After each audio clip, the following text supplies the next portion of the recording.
Dream it, wish it, do it. Rêve-le, souhaite-le, fais-le. Vous souvenez-vous, la dernière fois, on vous a posé cette question. Et toi, qu'est-ce que tu rêves de faire quand tu seras grand? On en a parlé tout à l'heure. Moi, j'avais 8 ans. La dernière fois, on m'a posé cette question. Et depuis, étonnamment, on ne me l'a plus jamais reposée. À croire que les adultes n'ont plus le droit d'avoir de rêves et encore moins de les réaliser. À 8 ans, j'avais 2 rêves. Celui d'être chauffeur routier, mais aux États-Unis, pour conduire ces gros camions et traverser ce mythique et magnifique pays. Et je voulais être coureur cycliste professionnel pour imiter mon cousin qui, à l'époque, remportait toutes les courses auxquelles il participait. Et puis, je ne sais pas si les choses se sont déroulées pour vous comme pour moi, mais ces rêves-là se sont estompés. Je les ai mis dans un coin de ma tête. Et puis, avec le temps, les obligations, les contraintes, la vie d'adulte, ils ont disparu. Et puis, il y a 5 ans, ma vie d'homme, de père, de chef d'entreprise a basculé en l'espace de 3 mois. J'ai divorcé. Ce qui m'a contraint à vendre les parts sociales que j'avais dans l'entreprise que j'avais créée 6 ans plus tôt, ce qui m'a conduit tout droit au chômage et à l'isolement le plus total. J'étais donc seul, je ne voyais plus mes enfants, je n'avais plus de travail, et je me revois encore la nuit du 24 et 31 décembre 2010, seul chez moi, en écoutant le silence, allongé par terre, regardant le plafond, et à me dire « c'est quoi la suite et je fais quoi maintenant ?» J'avais comme image celle d'être accroché à une falaise d'une seule main, prêt à lâcher prise et tomber définitivement. Et à ce moment-là, je touchais le fond littéralement, mais ce fond, j'ai décidé de prendre appui pour remonter sur cette falaise. Et ce jour-là, je me suis promis qu'en plus de remonter sur cette falaise, j'allais grimper tout en haut de la montagne. Pour cette prise de décision, j'avais vraiment trois images en tête. La première, je me disais que la vie est un livre avec plusieurs chapitres. Et je décide aujourd'hui d'être l'auteur des chapitres à venir. Le deuxième, ça a été de me dire, si demain, je venais à disparaître, quelle valeur j'allais transmettre aux gens qui m'entourent. Et le troisième, c'est si demain, j'ai un de mes enfants qui vient me voir et qui me dit « Papa, j'ai un rêve ». J'avais envie de lui dire « Moi aussi, j'ai eu un rêve, j'ai réussi, j'ai mis toute mon énergie, vas-y, fonce, à ton tour ». Ces moments difficiles donc de 2010 ont fait ressurgir en moi mes 2 rêves, vieux de plus de 30 ans. Et ce jour-là, j'ai décidé de les réunir pour n'en faire qu'un, faire du vélo sur les mythiques routes américaines. Et c'est comme ça que je me suis retrouvé à Los Angeles, en juin 2015, avec mon vélo, et j'ai décidé de traverser la Californie. Et puis j'ai continué. J'ai décidé de traverser le magnifique état de l'Arizona et ses déserts, puis j'ai continué. J'ai traversé l'Utah et les réserves d'Indiens, et ensuite le Colorado, qui m'a offert des panoramas incroyables. Puis j'ai continué avec le Missouri, j'étais toujours à vélo, je vous précise.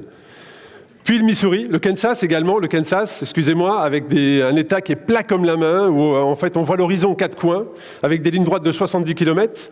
Le Missouri donc, l'Illinois, l'Indiana, l'Ohio, et j'ai continué toujours avec la Virginie de l'Ouest, et des pentes extrêmes, la chaîne rocheuse des Appalaches avec des pentes à 20%. Puis j'ai continué avec la Pennsylvanie et enfin Washington avec l'État du Maryland. J'avais ainsi accompli mon rêve, parcourir 4900 km à travers les États-Unis. Mais si vous m'avez bien écouté, vous aurez remarqué que j'ai mis 5 ans pour concrétiser mon rêve. Mais pourquoi 5 ans pour réaliser un tel projet?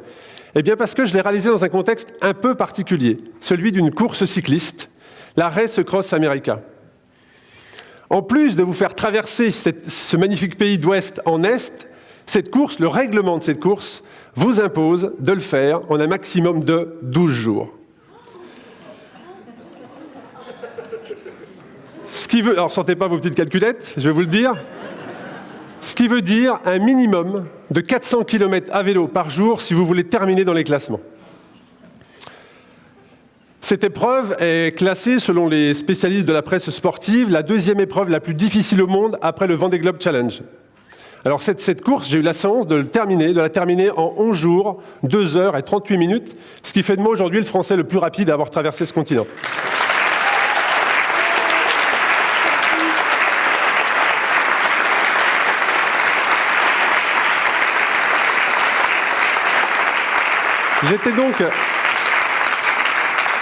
J'étais donc le 16 juin 2015, sur à peu près, il était 21h heure française, au départ. Et en fait, j'avais rendez-vous au départ. Mais à cet instant précis, sur cette photo, je me rends compte qu'en fait, j'ai rendez-vous, certes, au départ, mais j'ai surtout rendez-vous avec moi-même. Puisqu'en fait, je suis envahi par deux émotions à cet instant précis. La première, je suis fou de joie, je suis heureux, je participe à un événement incroyable. Et le deuxième, je suis terrorisé. Je suis terrorisé, puisque je vais avoir énormément de réponses à toutes mes questions. Je vais savoir si le long chemin que j'avais pris depuis 5 ans était le bon. J'allais savoir si j'allais pouvoir dépasser mes limites physiques et mentales les plus extrêmes. J'allais savoir si j'allais pouvoir réaliser mon rêve. Et en fait, j'allais savoir tout simplement qui j'étais vraiment. C'est une réponse importante. La RAM, pour vous expliquer rapidement, la race cross américain, on l'appelle la RAM. Donc, c'est sur route, c'est non-stop, course non-stop, bien évidemment, 2 jours comme 2 nuits. Vous ne pouvez pas rouler en équipe, dans l'aspiration d'un autre coureur, en peloton, vous roulez seul. Le règlement vous l'oblige. Vous avez 54 points de contrôle qui sont répartis tout au long du parcours, dont 2 cut-off. Si vous ne passez pas ces time stations dans les temps impartis, vous êtes éliminé. Donc la seule obligation que vous avez, c'est d'avoir une équipe avec vous qui vous protège la nuit quand vous roulez, parce que le top départ est donné à Los Angeles, et c'est le premier qui est arrivé à Washington. Et cette équipe sur laquelle rien n'est possible, parce qu'elle vous alimente, elle vous hydrate, elle vous conseille aussi, car rapidement, vous êtes plus tout à fait vous-même, en fait. Et puis, tous les coureurs empruntent la même route, sur route ouverte, ce qui veut dire que les camions qui me faisaient rêver, voilà, vous avez compris, sont devenus un véritable enfer. Pour participer à cette course, il faut être qualifié. On ne peut pas participer à cette course comme ça serait totalement suicidaire. Et vous pouvez participer à différentes courses, que ce soit en Italie, il y en a plusieurs en Europe. Et en gros, pour résumer, seuls les plus fous des fous peuvent participer à cette épreuve. Mais malgré tout, parmi ces fous, seuls 45% des personnes qui sont au départ terminent l'aventure. Ce qui représente à ce jour 405 personnes seulement qui ont réussi l'exploit de traverser le continent nord-américain en moins de 12 jours. Participer à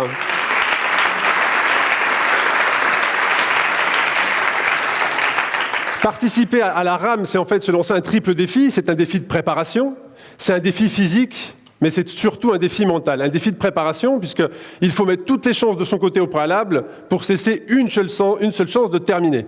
Le défi de préparation, c'est de concevoir, de suivre un entraînement exigeant sur plusieurs années. C'est de participer à des courses qualificatives, c'est de trouver des sponsors aussi pour rendre le projet possible. Et c'est aussi et surtout constituer une équipe, sans laquelle rien ne serait possible. Mon équipe était constituée de 8 personnes, un mécanicien, un masseur, un kiné, des chauffeurs, un diététicien. Et j'en profite d'ailleurs pour leur rendre hommage aujourd'hui et les remercier vraiment du fond du cœur. Ouais, un grand merci à eux, sans eux, rien n'aurait été possible. Le défi physique, c'est de passer des chaleurs extrêmes du désert de l'Arizona au sommet enneigé du Colorado à l'humidité de l'Est américain. Sur cette photo, je suis dans le désert de l'Arizona, il fait 50 degrés. 50 degrés sur son vélo. En fait, vous avez l'impression qu'on vous presse au sol, qu'on vous presse dans le dos comme ça au sol. Et ce jour-là, j'ai bu 20 litres d'eau. 20 litres d'eau dans la journée pour pouvoir passer cette journée dans le désert. Sinon, vous vous déshydratez. Et il est important, malgré tout, de rester très concentré pour gérer sa thermorégulation. Le défi physique aussi, c'est de gérer son alimentation. Une activité au quotidien, dans votre journée, on a tous un besoin d'à peu près 2000 calories. J'avais besoin de 20 000 calories par jour pour terminer cette épreuve. 20 000 calories par jour. Alors ça représente peut-être pas grand-chose comme ça, 20 000 calories par jour, mais si je vous dis, c'est comme si je vous demandais d'ingurgiter un Big Mac toutes les 30 minutes pendant 12 jours. Ou alors, c'est comme si je vous demandais également d'ingurgiter un Mars toutes les 10 minutes pendant 12 jours. Alors la pub nous dit un Mars et ça repart. Mais au 1532e Mars et 10 jours de course, c'est assez difficile de repartir. C'est assez difficile de repartir, mais on a eu également, le défi physique, c'est de supporter également les douleurs. J'ai une petite anecdote par rapport à ça. Sur mes épreuves qualificatives, la nuit, entre 2h et 5h du matin, j'étais toujours victime de nausées, de vomissements. Et à chaque fois qu'on avait un problème avec mes assistants, on essayait de trouver une solution. Et quelle que soit la modification que l'on faisait sur ma moyenne horaire, sur mon alimentation, la conséquence était la même. Je perdais donc énormément de temps, et jusqu'au jour où on discute avec un professionnel qui m'informe en me disant « Écoute Arnaud, ça vient certainement d'un problème d'oreille interne ». La course d'après, donc, on a décidé, dès que la nuit tombait, de casser le rythme toutes les 90 minutes pour que je marche à côté de mon vélo sur à peu près 200 mètres, le temps de rééquilibrer mon oreille interne. Eh bien, figurez-vous que ça a été la solution miracle, puisque pendant cette épreuve, la traversée des États-Unis, je n'ai pas du tout rencontré ce problème. Pas du tout. Mais je vous rassure, des problèmes et des souffrances, j'en ai rencontré.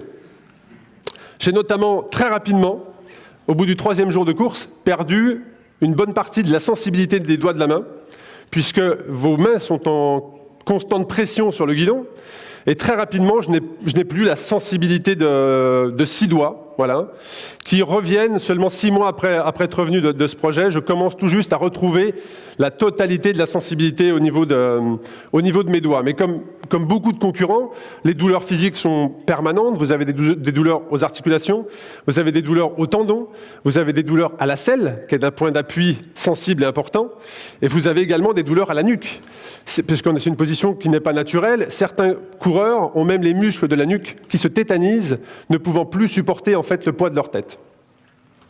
Vous l'aurez compris, la rame, c'est un vrai chemin de croix physique, mais c'est surtout mentalement en fait, c'est surtout mentalement qu'elle fait le tri entre les finishers et les autres.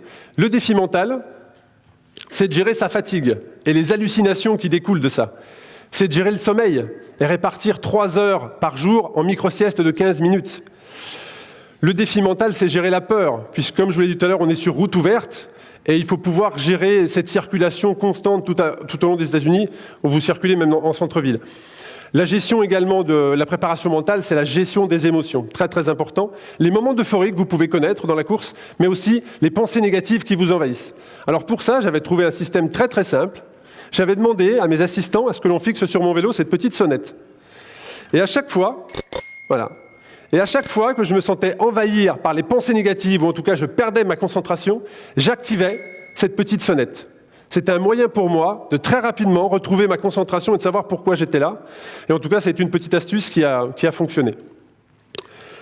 La préparation mentale, c'est aussi la confiance que vous donnez dans votre équipe. Mon équipe ne m'a jamais trahi, même si certains petits malins se sont amusés à me mentir. Alors que j'étais à mon 8e jour de course, ils sont tous sympas comme ça, hein. Alors que j'étais à mon 8e jour de course, j'ai demandé à Loïc, mon assistant qui était chargé de gérer mon sommeil, je lui ai demandé de me laisser dormir ne serait-ce que 3 heures de suite. Eh bien celui-ci, figurez-vous, a eu l'audace de venir me réveiller 1 heure seulement, en me persuadant que j'avais dormi 3 heures. Donc ça a marché, hein, parce que je me suis levé, je suis parti. En tout cas, c'est grâce à toute cette équipe que je suis devenu le Français le plus rapide à avoir traversé le continent. La préparation mentale, c'est aussi l'adaptabilité aux imprévus et de transformer les pourquoi en comment. Pourquoi il pleut? Pourquoi j'ai mal? Pourquoi la pente est si raide? En comment? Comment je me protège de la pluie? Comment j'anticipe mes blessures et mes douleurs? Et comment je gère mon effort? Important. Et puis, la préparation mentale, c'est aussi le devoir moral que vous avez de terminer cette épreuve. Non pas seulement pour vous ou vos assistants, mais aussi et surtout pour l'association Rêve avec laquelle je suis partenaire et à laquelle je reverse une partie de mon sponsoring. Cette association réalise le rêve d'enfants dont le pronostic vital est engagé. Et avec le fait d'avoir en fait porté ce projet-là, on sait aujourd'hui que des enfants vont pouvoir réaliser aussi eux leur rêve d'enfant qui était si important pour moi. J'ai ramené de ce projet, vous imaginez, des quantités d'images et de photos. Je vous en laisse découvrir un bref résumé.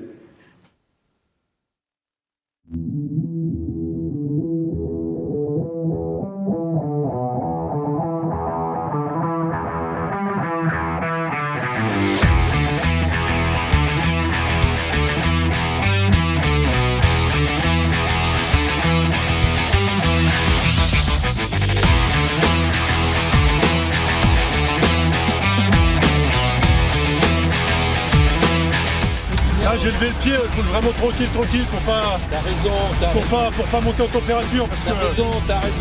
C'est incroyable. Comme ça, c'est bon, Arnaud. C'est incroyable.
Merci, merci.